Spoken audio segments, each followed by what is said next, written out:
It's my husband. He's gone missing. Missing? I'm terribly worried. It's just Fred's never been gone this long before. How long has he been missing? Since the funeral.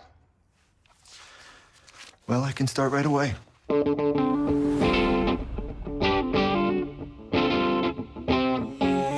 You're a private investigator? My profession is very complicated, okay? It's nuanced. That's a lot of blood. You beat people up and charge money? Yeah. Sad, isn't it? How much would you charge to beat up my friend Janet? What? How much you got? $30? That's good. This conversation is over. The mob is trying to spread its operation to Los Angeles. Somehow, my daughter Amelia is involved. Please, find her. Seen this girl? What's in it for me? Oh, we can do this the easy way. We're currently doing it the easy way. Whatever happened to offering me $20? It's the recession. This is a high-profile case. Made the newspapers.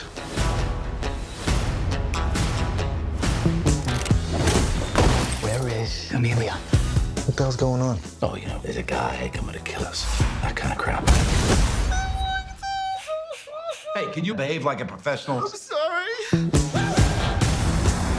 She's in danger, man. We have to do something about it. She's dead. She's not dead. She's not dead.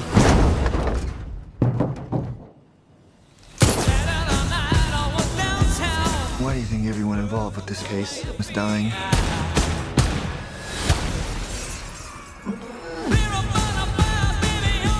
This is not you. You're not a murderer. You just killed 3 people. I know, but I'm saying deep down.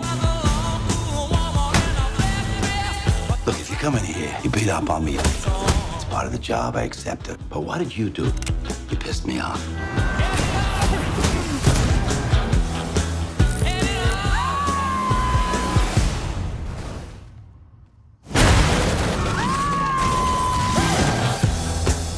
Before we go solving the crime of the century, let's deal with the rotting corpse. I got a plan. Run.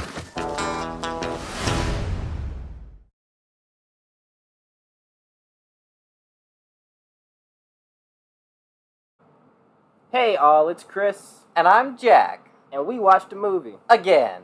We decided to watch The Nice Guys from 2016. This was suggested to us, I believe, correct? It was listener requests. This is probably the best one that we've gotten. This is the most entertaining request that we've gotten. And you know, this movie is a bit different, so we're just gonna run through a quick synopsis and then just discuss what we liked about it. So, like, The Nice Guys is a movie from 2016 that follows these 2 guys that go on to a case involving a missing girl.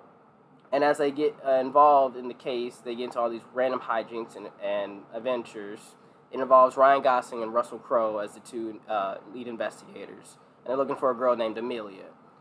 They quickly learn that Amelia is involved in this strange plot that involves the Detroit car industry, in which they have been lying about the need for like exhaust or some sort of converter. And she puts this on a pornographic film that gets released, but they submerge. That's another word for that. They like suppress. They suppress the film and all the people by killing all of them.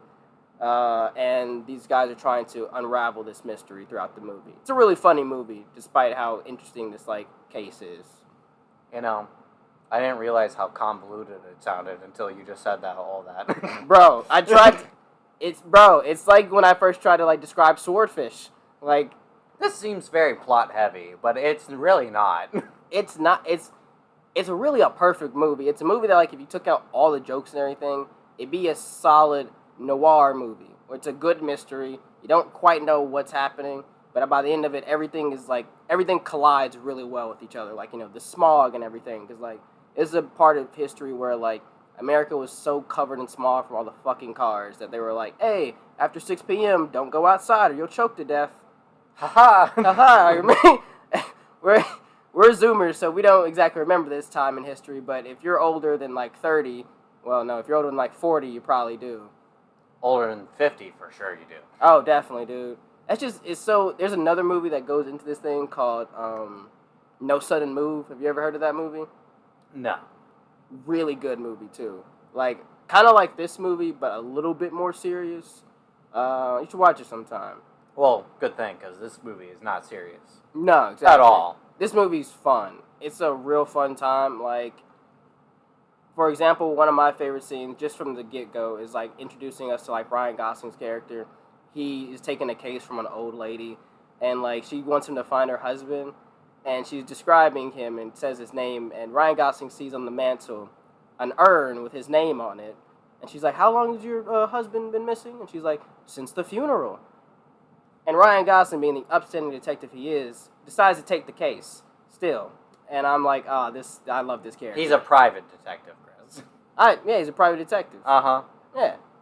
I mean, some police officers are detectives, and, they take real cases. Oh. Ryan Gosling is a scumbag. They ever Who will mention... do anything to make money.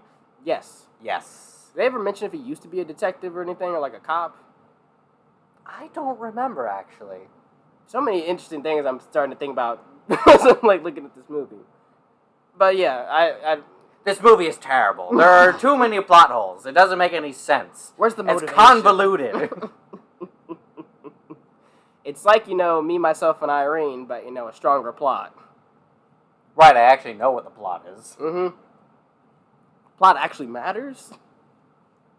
See, in comedies, the plot usually doesn't really matter. No, it's secondary to the jokes. It's just there to, like, connect these jokes. Exactly. And this movie has a lot of jokes. Oh my goodness, dude. There's so many jokes in this movie. Like, that's just, like, the first one there, but, like, even when, like, Russell Crowe and, like, Ryan Gosling first meet each other, it's hysterical. Like, Russell Crowe busts in because he got hired by this girl, Amelia, to, like, go stop Ryan Gosling from following her. And he's just beating the crap out of Ryan Gosling. And, like... Do you mind if I have an apple? Yeah. Doesn't really listen to his response, just takes the apple. But, yeah, he breaks, like, part of his arm or whatever, like, really cleanly. It's so funny. Then he goes outside, has a yoo-hoo from his daughter, and just has a nice day after that. Well, until he gets home, I guess. Chris, what is that? Yoo-hoo is chocolate drink. Chocolate drink? It's chocolate drink. What are you talking about? Chocolate drink. I know I said it a little different. Is this a cultural thing? Another one is cultural differences. Yeah, it's just like how, white people don't use a rag to clean themselves. That's irrelevant. We are talking right now about drinks. By now, everyone knows purple drink. I'm a big fan of blue drink. Yes, and I'm a big fan of learning that white people don't use rags to clean themselves. Can you please stop, Chris? Are you even clean? Soap is always clean, Chris. It's always clean. Yes. That's the point. Yes. That's why soap is soap. Mm-hmm. I agree. Come on, my fellow whites. You understand what I'm talking about? Yes, come together, his fellow whites. Oh, goodness. When us fellow whites come together, it's usually not for a good thing. It makes everyone concerned, even white people. Hold up. Wait a minute. What are y'all doing? I'm not a big fan of big crowds, I like crowds. It just depends on the makeup. Drag? Ooh. Is that too risky? Not risky enough. Risky business. We're already pushing the line right now. We are, dude. We're doing it again. Okay. All right, but yeah. Yeah, this movie is just. It's so good. It's so entertaining. And after that, like, they decide to, like, he gets, like, jumped at his, like, place or whatever by these two guys. Did you want to talk about that at all? Oh, getting jumped at his place? Yeah. Oh yeah, the white guy is cocky as hell. Yeah. He is talking all this shit. He's throwing Russell Crowe's fishes at him. Fishes. Fish? His fish. His Yeah. fishies? Fish is both singular and plural. Yes, it is. But it's still awkward, regardless. Mm-hmm. I'm going to stick to it. He's throwing his fishes at him. Mm-hmm. Russell Crowe's like, come on, man. Like, why you gotta do that? Like, He's telling him to almost eat the fish, too. Like, come on, eat the fish. And he's like, no, stop doing I'm gonna this. make you eat this fish. What? The other dude, Keith David, just in the background, like, what is this fool doing? Like, He's just standing there all stern and tough, you know, the only serious person in the room. yes, he takes his job seriously. Like, I think they go over to, like, a safe somehow. Is it a safe? something. It's something in the other room. They don't really show it. It's off screen. Yeah, and there's, like, a briefcase in there. Yeah. And, like, the white guy is like, oh, yeah, like, something's got to be in here. And Russell Crowe's like, wait, don't look in that. I wouldn't if I were you. Something terrible is going to happen if you look in there. And sure enough, it's the, like, bank paint that comes up if you, like, rob a bank. Yeah. I wouldn't know. I don't know if that's just in movies or not. It certainly wasn't in Swordfish. It was not in Swordfish, but I've heard of that too. That they put. But they didn't take real dollars there. No, it was all digital, man, because it was 2001. You know, cyberspace. Future. Cue techno music. Okay.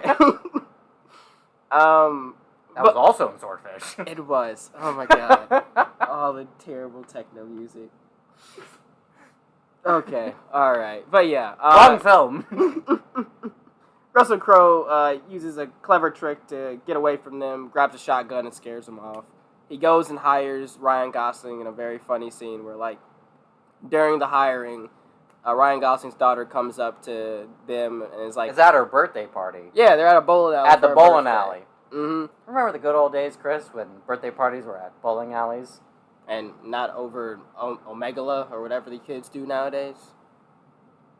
You know, I feel like that's like a early teen thing, and then also when you're past the age of 30, that's also having a party at a bowling alley? Yeah. Yes. Well, it's because you can't drink, and then at a certain point, you don't really want to go get fucked up, so you go to a bowling alley. One day, you're having your birthday party at the bowling alley. You're having $2 Miller High Lives. You have your own ball, Chris, and its own bag. Oh my god. You just talked about when me and my grandfather used to go bowling. Oh my god. It's uncanny. My favorite part was the arcade.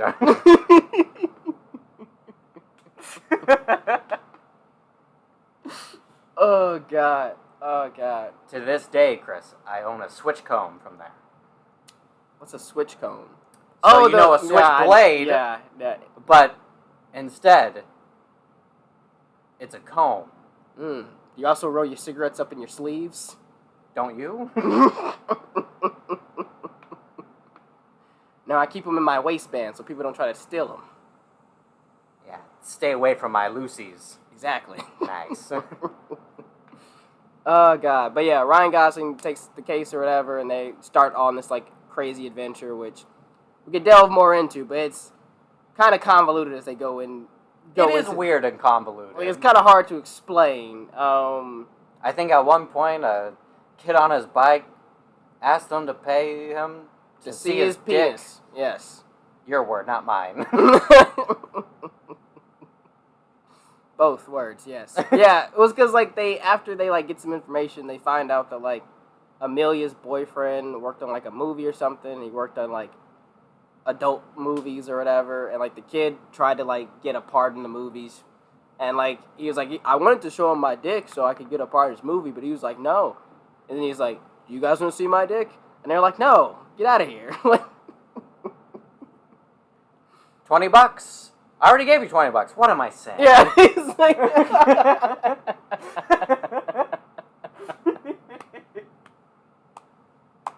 I love Ryan Gosling in this movie. He's so funny in this movie. Oh my god. Oh my god. Oh goodness. But yeah, they get some more information. Basically, they're gonna head to a party that night or whatever. That I can't. It was like something Shattuck or whatever, which is the director of a bunch of like adult films, having a party. So they're gonna go there to ask some questions. And again, like as soon as they get there, like Ryan Gosling, you know, two different reactions. Russell Crowe gets offered a drink, he sets it down. Ryan Gosling's like, yeah, sure, downs it or whatever. It's like, and we slowly start to see that, oh, he's an alcoholic. Don't like, forget, Ryan Gosling's daughter is also there. Well, yeah, because she hiding in the trunk. That was funny. See, like they get out of his car or whatever, and he's about to give his keys to the valet, and he hears some banging from his trunk, and he opens it up, and it's his daughter, and she's like, "Look, I'm already here. You should just let me come in," and he just shuts the door on her, goes to hand his keys to the valet. I can't take your car like this. And Ryan Gosling's like, calls a taxi. Oh, God. But, yeah, they're in the party or whatever, asking questions and stuff. Well, Russell Crowe's asking questions, investigating. Ryan Gosling's just drunk and fucking around. And Completely.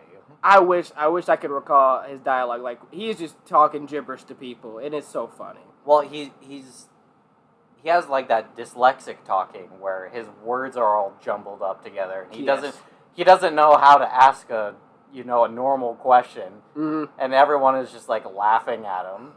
I think at one point he's swimming in the pool with the mermaids. There are also mermaids in this. There are also mermaids. Fantasy aspect of this film. Exactly.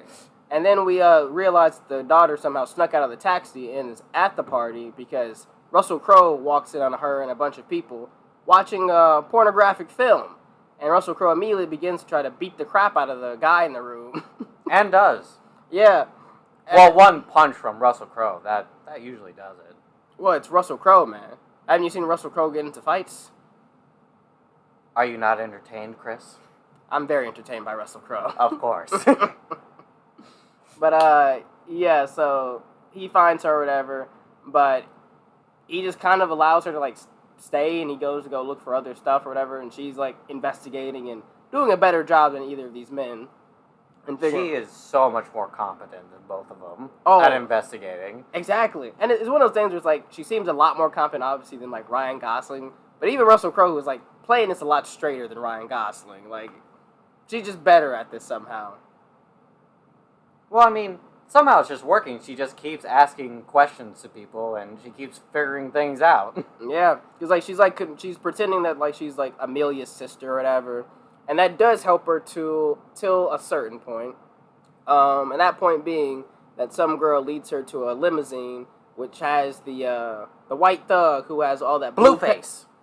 All right, from now on we're gonna call him Blueface. Yes. Well, Blueface won't last long. Spoilers. That's surprising. Blueface won't last long. But yeah, and then Busted. Jesus. And then Ryan Gosling is like messing around with this woman saying like, I'm an actor too, and he's like, watch.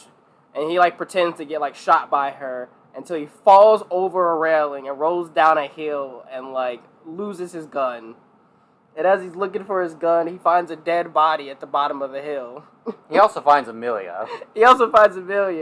And then Russell Crowe comes down there to help him, and he's like, look, and he shows him the dead body or whatever, and he's like, oh my God, we gotta get out of here. He's like, no, we gotta move the body. And he's like, why? It's like, some girl saw me down here, there's this dead body, my gun's missing, it's like, we gotta move this body. And Russell Crowe's like, all right, okay, I got a plan. First off, I'm gonna go puke.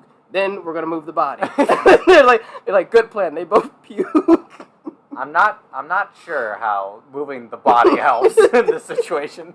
Dude, exactly. But it's so funny because they take the body and they just hurl it over a fence. Like, oh, thank goodness, that's taken care of. Cutscene, smashes into the table. This other party, you just hear screams. Run!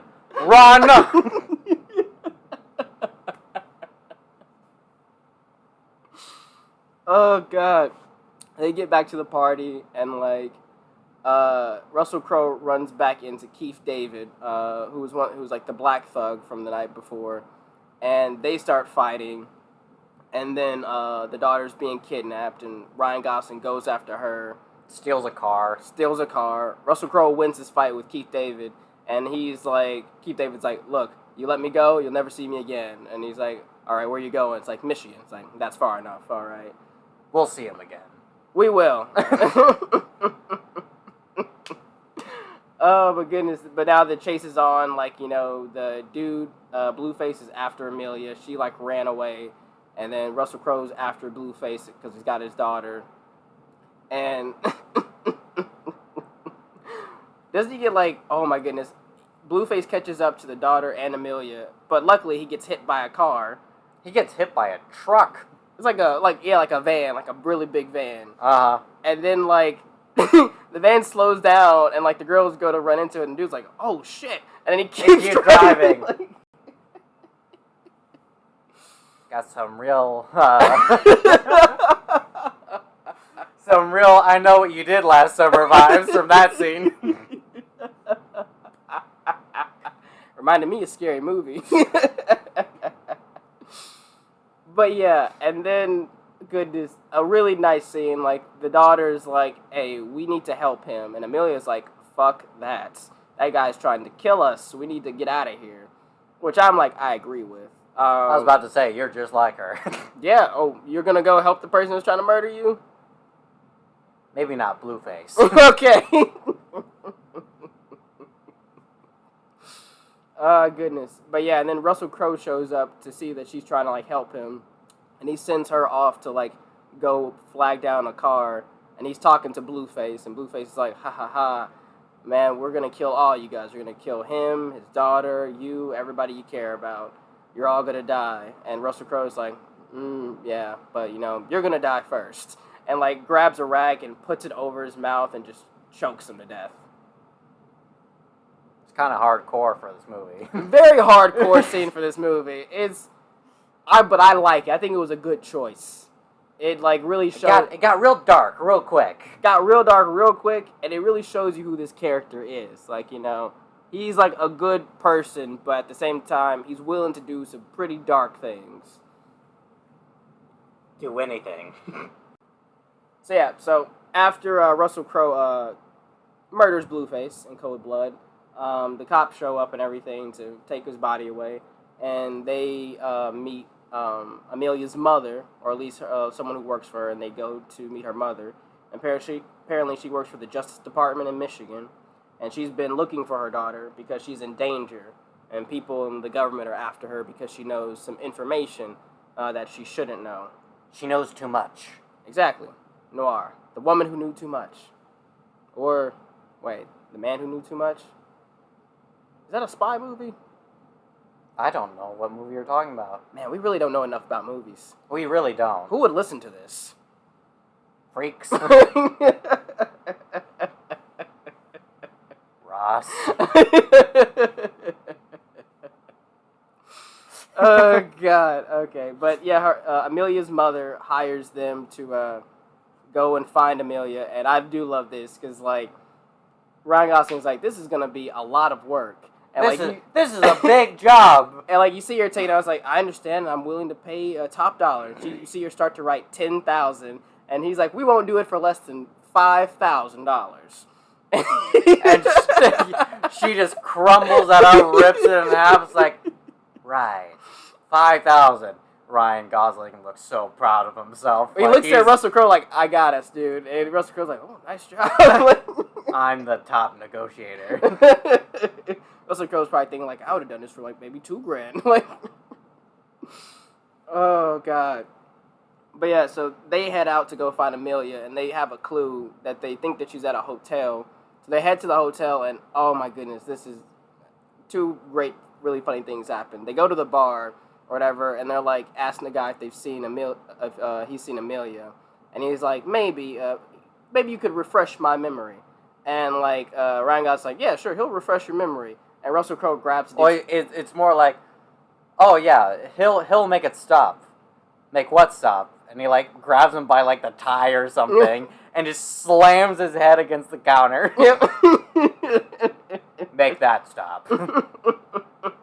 That's like, fine, Jesus Christ, yeah, no, she went upstairs, yeah. But she went up with a bunch of scary dudes. You guys shouldn't go up there. Just wait down here, have some free drinks on me, and, you know, you'll be good. In this moment, I was thinking, like, oh, he's in on something. Like, he's giving these guys, these assholes, free drinks after they just assaulted him, like... But, surprisingly, he's not. I don't understand the bartender's motives here exactly. in the film. It's weird. I know. This reminds me of Sharknado, me getting invested in these these characters. I need to understand their motivation, Jack. See, I knew he was a good guy, because for Ryan Gosling, he opened up a Miller High Life, so it's good in my book. And Ryan Gosling's book. I love him. But then we go to like the next best part where like Russell Crowe's like, what if she's in danger? She might need us. And Ryan Gosling's finally like, all right, sure, we'll go up there.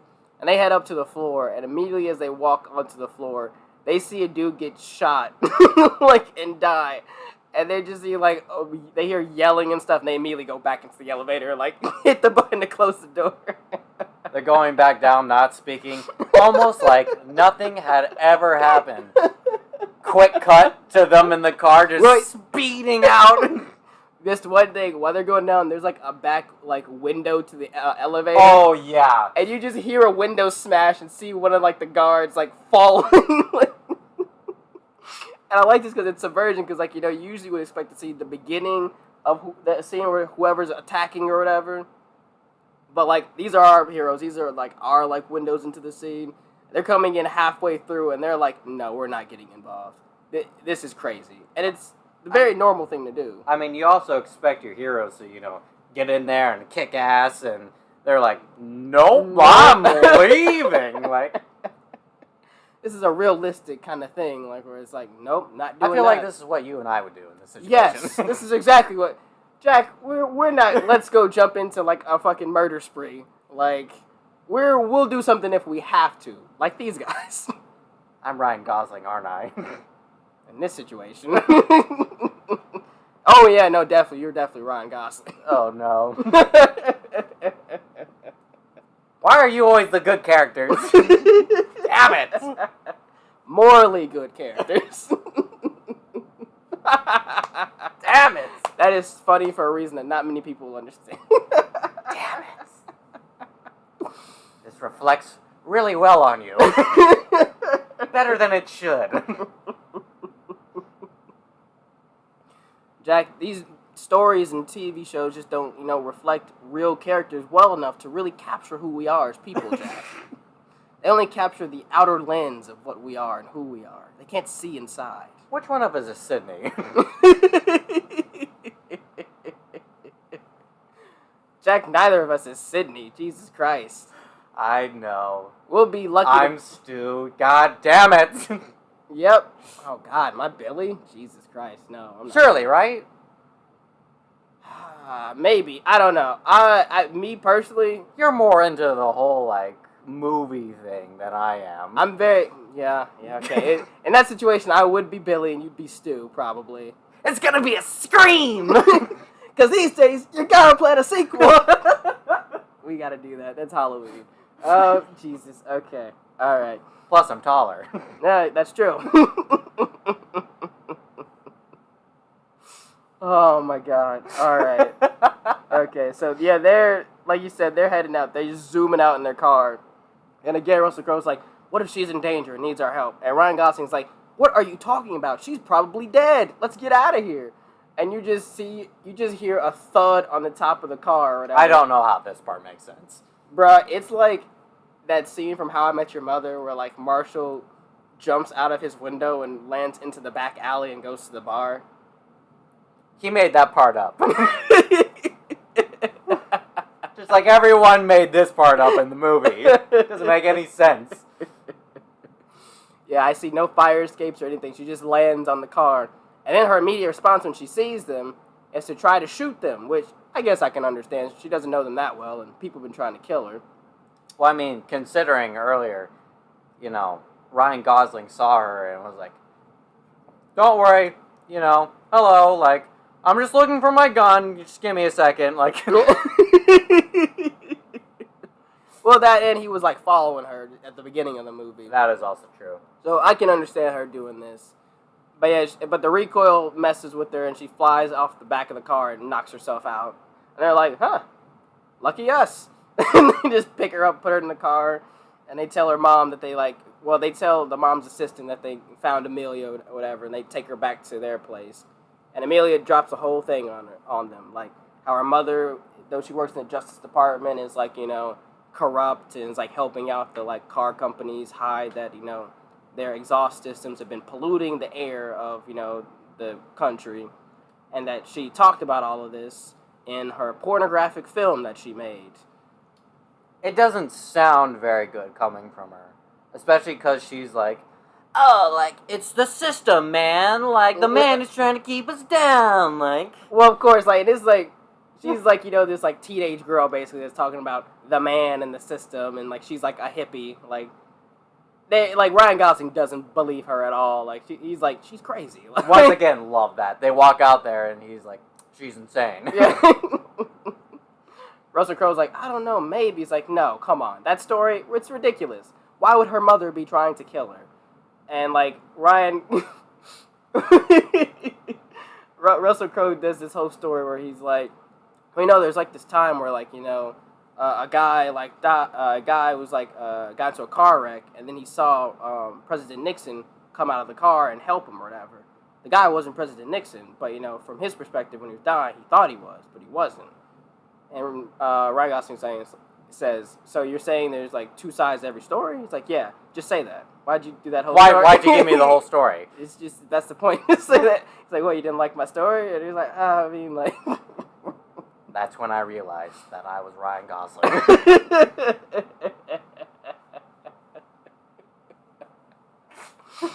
Oh, God. Lucky you. I'd rather be Ryan Gosling. What was it? But yeah, so they call the, like, secretary or whatever to tell her that they found the girl. And she's like, awesome, I need you guys to do something for me. I need you to deliver some money. So they go and get, like, a bunch of money from her, and they are taking it to deliver it to a place. Already extremely suspicious. Like, extremely suspicious. Why? Like, they didn't even ask, like, why they're doing this. Like it kind of makes it, like, you know, Ryan Gosling's, like, an idiot, and, like, he's infatuated with this secretary, so it kind of makes sense. He is, which is so funny. Yes. Russell Crowe, on the other hand, he keeps trying to, like, impress her and shit. Yeah, it's like, hey, so, you know, I told, like, because when they go to pick up the money, he's like, yeah, I know you called, like, me, but, like, he decided he wanted to come along for some reason. Sorry about that. So can I get, like, your information? Like, and she's just not. My guy. She's not engaging it.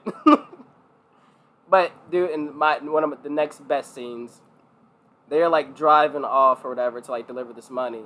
And, like, Ryan Gosling is, like, dazing in and out of it and stuff. And, like, he looks over at Russell Crowe and sees him putting, like, a gun, like, into his, like, a foot holster or whatever. And he's like, yeah, this is just in case. And he's like, hey, I'm getting pretty tired. I'm going to need you to take over. So I'm going to pull over real quick. And he's like, take over? The car will drive itself. Just let go. And Ryan Gosling's looking at him, and he looks at the wheel, and he just lets go. And the car starts driving itself. And he's like, huh, I didn't know it could do that. And then, like, Russell Crowe's like, yeah, it always could. And then out of nowhere, a gigantic talking bee appears in the backseat of the car, voiced by Hannibal Buress.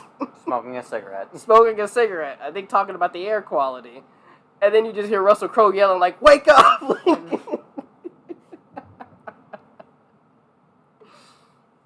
Oh, God. That's my least favorite scene. You don't like that scene? I don't like that scene. I like that scene leading up to the bee being there. I hate that bee. I hate the constant mention of bees in this movie. It pisses me off. Kind of. Interesting. I loved it, but that's okay.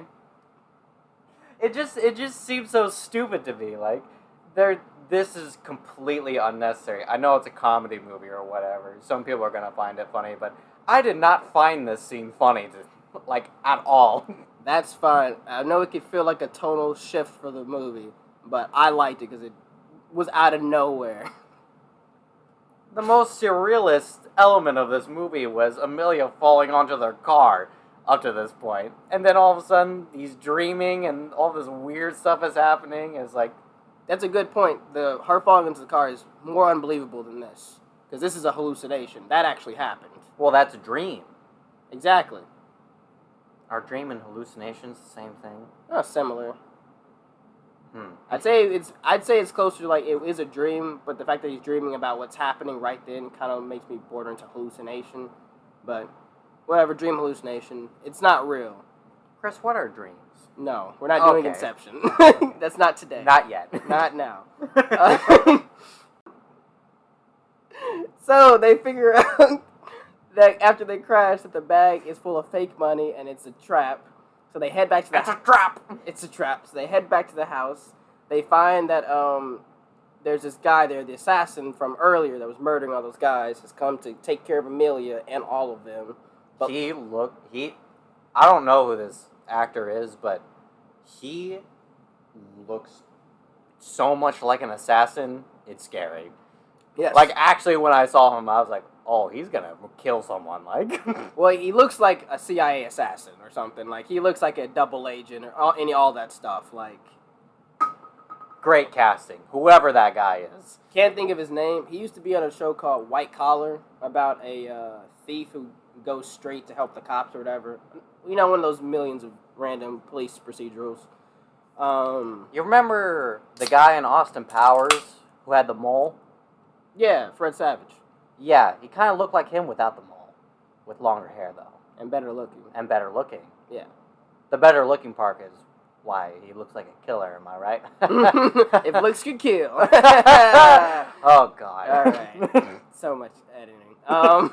That part stays in. I demand it. Not that I'll ever hear it.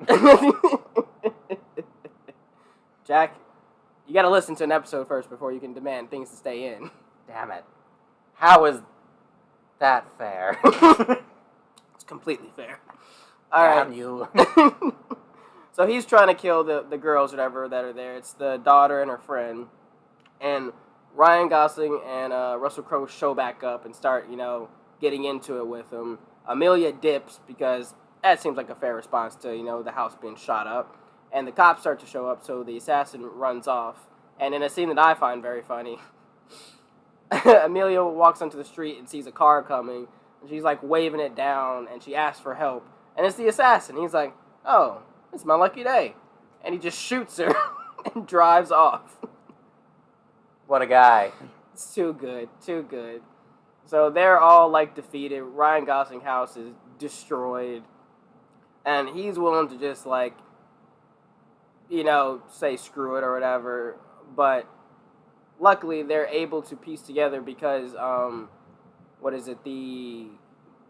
aunt or the grandma of the case that Ryan Gosling was originally on, involving that porn star from the beginning. We never mentioned that. But We never mentioned. Watch the movie, We never. Oh God, sorry, that was in the last recording, wasn't it? Who cares? Watch the movie. Damn it, we don't have to do all the heavy lifting here. There's a plot. Pay attention. I'm sorry, Ross.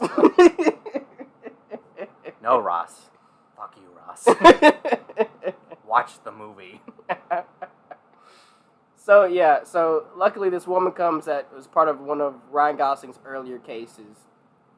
And because she was convinced her granddaughter was still alive, and she takes them to her house, and apparently what she saw was a recording of her granddaughter in the pornographic film that has all this conspiracy information in it.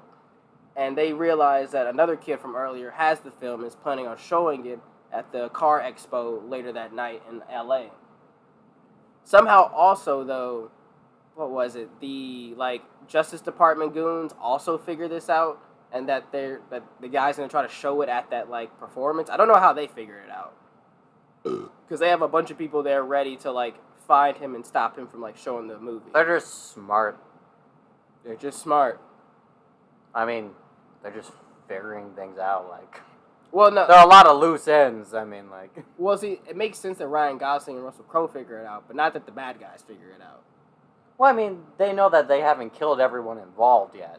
Yeah, but that would make sense to have, security and stuff, but they're actively looking for, well, I guess, maybe it just, Well, I mean, they probably figured that Amelia with this director was probably making something like this. I mean, that's why they burned down the director's house and killed him. Well, that's the thing, it makes sense that, it even makes sense that they'd still be looking for this guy who was on the crew, but not that they would be looking for another tape. They burned down the whole house that had all the original footage and stuff in it. It's just a random loose end. Chris, I have no response to this. I don't know how to explain this. Damn it, this is comedy. Not everything needs to be explained. I know, dude, but we literally look at this show critically all the time. Are we critics now, Chris? We're not critics. We actually are, because we review movies and then we give ratings at the end of it. Oh fuck. Oh no. No. Terrible. Okay, forget it. But yeah, so they're gonna head to that expo that night to like get the tape or whatever. Why? Who knows? I think they're just dedicated to this case for some reason now, even though I'm pretty sure their employers tried to kill them, and the girl they're protecting is dead. Well, at least Russell Crowe understands that if they don't do this, like, they're gonna be murdered anyway. Oh, I guess, yeah, they do know about it. Because he never mentions that, because Blueface told him this earlier. Oh, yeah, because Blueface says, like, the assassin's gonna come after all of them. So I guess it makes sense that maybe if they can get this information, they can use it to protect themselves or make a deal of some sort. Yeah, you're right. It's a comedy. I'm gonna let go of looking at this too critically. Let it slide. I'm just gonna let it slide. You know, it's Blues Brothers is one of the funniest movies I've ever seen, Chris. Oh my god. It doesn't make any sense. From beginning to end, it makes no sense.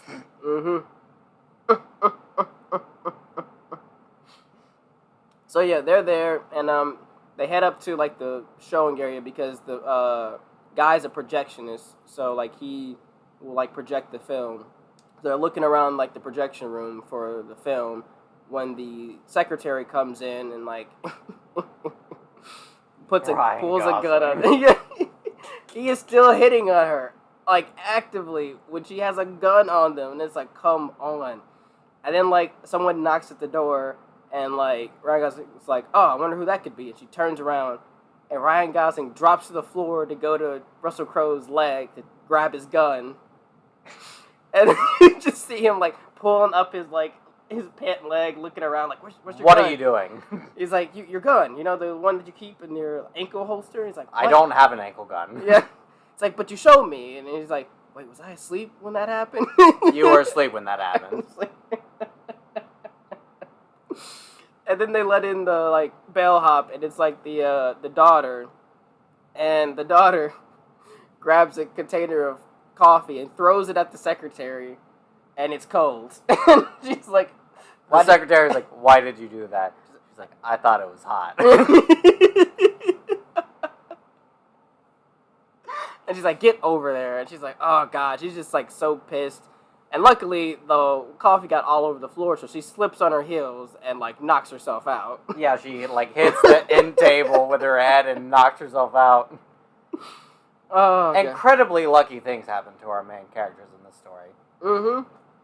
Dude, if this was a serious film, if this was a noir per se, we'd hate this movie. Oh, dude. Well, yeah, no. Looking at it now critically in certain areas, yeah, it wouldn't make a bunch of sense, but it is a comedy. You're right. Oh, goodness. But yeah, they didn't figure out that like the film's actually spliced into like the normal film that they're going to be showing at the expo, so they're all going after the film that's still in the projector, and the assassin's also going after it, and the secretary, they're all just going after it, and a bunch of hijinks ensue in which they're like fighting with, you know, the security there and the assassin and everyone involved. I don't know, do you want to get more technical with that? Oh, well, the old guy shows up. He gets the daughter, and like they head up to the roof. Old guy is Blueface's partner, if you're confused. We looked it up. Yeah, he's called Old Guy in the script. This is the guy that we were calling Black Guy. He's also old. So they just refer to him as the old guy. Are we racist? I feel like you're only asking me.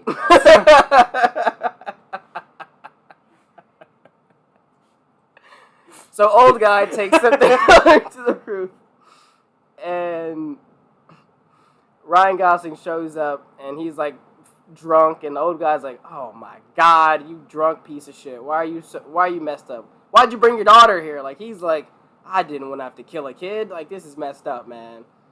And Ryan Gosling, luckily for once, is not wasted. He is drunk, and overpowers the old guy.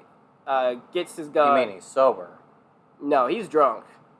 He's not drunk. Oh, yes, he is. He's been drinking. There's an open bar. I cut it because it's not important, but he's been drinking this whole time. He hasn't been drinking. That's the whole point. No, he's been drinking. He's pretending like he's drunk. he's been drinking. Maybe he's not drunk, but he's been drinking. There's a scene where, like, someone offers him a drink at this party thing or whatever, and he's like, oh, no, thanks. It's free of charge. It's open bar. He's like, open bar. And he just starts, he's like, yeah, and he starts drinking. Yeah, he's like that, but I don't ever see him drinking. But that's what they insinuate. That's what, like, he pretends. That's what they insinuate, so they pretend. So you would assume that he's drunk. But he has been drinking, and I do think he's drunk. I don't think he's so fucked up that he's, like, falling all over the place. But he's been drinking. I actually don't think he's drunk at all. Really? Really. I think that's part of his character growth, actually, if there is any character growth in this film. You're giving big aspirations to this, but possibly. That is possible. It could be insinuated that maybe... We'll figure it out later. Yeah. But yeah, so and then he shoots old guy, and he falls off the roof with old guy. But luckily, old guy hits the pavement, and he falls into a pool. And he runs back into Russell Crowe. You know, that would probably still kill you. Yes. The surface tension of the water, it would probably at least break your bones. Like, I ain't no science bitch, but I'm pretty sure, like, that would pretty much kill you. Like, whatever. Movie magic. This always happens in action films. I guess, let's see, like, we'd have to myth bust that shit, dude. I'd have to get into, like, calculating whatever, but so... We had to throw one of us off a roof into a pool. One of us? One of us. God. But yeah, and then, like, he runs back into Russell Crowe, and Russell Crowe's like, what are you doing? I told you to go onto the roof. And he's like, yeah. It's like, did you fall off the roof again? And he's saying to Russell Crowe's like, yeah, yes! I think I might be invincible. I cannot die. Which, I mean, after everything that's happened, I might believe that as well. Chris, I think I've said something like this to you before. You have. You said it multiple times. I knew it was Ryan Gosling. Oh, my God. God. I feel like I got gypped in this partnership. Let's see. Whatever, you're the badass. I'm just the funny, the handsome, charming one. Yeah, I'll take that over badass. Oh, whatever. Oh, goodness. But yeah, so there, I'm trying to get my hands on the plot. If you can see what I'm doing right now, guys. He is moving his hands quite a bit. But yeah, so, and there's a whole, like, shootout and stuff. They're all going for the tape. Russell Crowe starts fighting the assassin. He overpowers him. And he goes to, like, kill him, and the daughter shows up. She's like, don't kill him, please. And he's like, fine, it's your lucky day. And he spares him or whatever. And they go down to, like, help Ryan Gosling. And I legitimately, I missed, did the assassin die? No. No. Gotcha. No, he did not. Gotcha. Alright, so just got arrested. He did get arrested. And it's because the daughter was like, if you kill him, I'll never talk to you again, Russell Crowe. See, I remember that, but I also remember, like, someone pulled, like, a latch on his, like, grenade. Like, the dude also has, like, a vest of grenades. And then they exploded, right? Was that not on him? Was that on somebody else? No, wait, that was on him. No, but he threw the jacket away. Okay, so someone else blew up. Yeah. Okay. No one blew up. No one blew up? I think that was with Ryan Gosling. I don't remember this movie, Chris, as well as we should, like. Oh, God. I'm pretty sure Whiteface lived. I'm so sorry, Ross. Damn it, Ross. Watch the movie. Oh, God. So, yeah. So, Ryan Gosling secures the film. Russell Crowe and the daughter head down. Everything's good. The police show up and arrest a bunch of people besides these guys for some reason. And then we cut to... You'd think they'd be arrested. You would, yeah, but... Once again, comedy movie. Comedy. If you're in a comedy movie, you don't get arrested no matter what. Or an action movie. Yeah. Oh, of course I do. Especially not an action movie. You're just doing your job. And no matter how many people, civilians, protesters, or children get in your way, you're just doing your job. Did I say children? You remember when the Avengers killed all those people? Collateral damage. I remember. They're doing their job. I remember. But It's yeah. about the job! You think they're my friends because they know my name?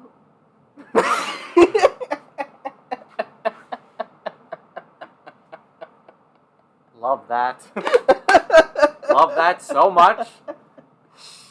Such a good movie. Okay, but yeah, so they head to like I'm guessing like a train station or something, some building, and they meet up with Amelia's mom, who's talking to them about like basically they made like a deal or whatever. Where did you say they met up at? Like a station of some sort. I thought Yeah, police station. So it was a police station. Yeah. Okay. I didn't. I knew it was a Because she's being investigated. She's going down for Gotcha. serious crimes. And they allow, you know what, comedy film. I'm not gonna get into that. Forget it. I was gonna do the same thing, but I stopped myself as well. Yes. All right. But yeah, so they talked to her, or whatever, and like they like basically made a deal about the film because they turned it over and stuff and everything. But it's basically like it. She's like, I didn't want to hurt my daughter. I was just trying to keep her safe or whatever. And Ryan Gosling makes a Nazi joke to her, like calling her like Adolf Hitler and stuff. Like she's just doing her job or something. That's what she said. Chris, I keep wanting to make jokes. I know, but hold it in. We're almost there. And basically she's like, you know, just because I'm going down doesn't mean someone else is going to step in, and doesn't mean other things aren't just going to go on as they usually do. And we find out that she's right. Because in the next scene, they read the newspaper, and like almost everyone involved in this whole conspiracy, all the companies are not being held accountable. No one's going to jail. No one's even paying a fine or anything. That they kept this like exhaust system probably secret. Ryan Gosling goes to console Russell Crowe, and Ryan Gosling, his whole thing is, oh, at least you're drinking again. Because he's an alcoholic. He also orders a drink. Oh, God. But yeah. But then they start their own investigation business. Russell Crowe's like, my guy. No, Ryan Gosling's My like, your guy. guy looks a little like he's like Mexican or something, but you know, it's whatever. But Chris, what is their team called? The Nice Guys. Roll credits. Hey. Oh my goodness, we're finished. All right. The Nice Guys, we did not do it justice. This movie is so funny. It's so good. You should definitely watch it. I would recommend. We did not this. describe this well at all. No, I didn't realize that until going into it. How much is actually in this movie? Like, there's a lot to discuss. It's kind of like This was a big fear of mine going into this, was how much was in this movie. Yes. And how much you were talking about it, and I was like, oh yeah, like, dude, like it wasn't until we started like really diving into it, I was like, oh shit, there's a bunch of crap in this movie that I haven't even thought about. And it kind of reminds me of Me, Myself, and Irene, like I said, maybe in the previous one or this one, where it's like, it's very funny and there's a lot of funny things to talk about, but the saving grace of Me, Myself, and Irene is that the plot is like, you know, superficial. It doesn't it's secondary. matter. Exactly. So we don't even really talk about it. But here, the plot's actually very important to like what's happening. But they are so funny about it. Yes. It's an hysterical movie. You will be laughing all the time. It's one of those movies where, like, the humor is very much built into the dialogue. And, you know, we, like, remembered as much as we could and stuff, but, like, we're not going to say everything verbatim that this movie said. I mean, even if we tried, we, you know, couldn't do it justice. No. Kind of like Me, Myself, and Irene. Exactly. It's very similar in that way. I mean, shoot. What we tried to do with Me, Myself, and Irene was trying to repeat every joke that we remembered, like. Dude, exactly. See, because that one was another one, like, we went linearly, but we didn't really do plot. We were just saying jokes, like, jokes as they happen. Remember when we were just going to talk about what we liked about this movie? Yeah, I remember that. I remember.